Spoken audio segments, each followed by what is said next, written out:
Hello everyone, this is Shane Castillo. I'm now here in Japan to do a collaboration with Anotike Jewelry.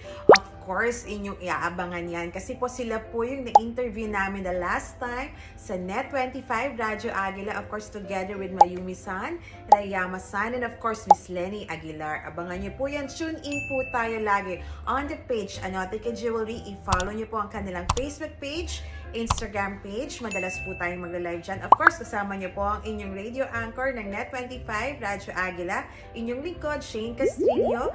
Of course, napakagandang jewelry, subasta, and all for sale. Of course, handcrafted. Perfectly pieces by Japanese jewelry of Anotike. Please watch us all the time po. We'll give you the time slot at exactly kung anong oras po kami magla-live. Especially to all our clients nationwide po. Mapapanood niyo po kami. We ship worldwide so you don't have to worry po mga madam. Dito lang po yan sa Anotike Jewelry with Shane Castillo and of course together with Lenny Aguilar.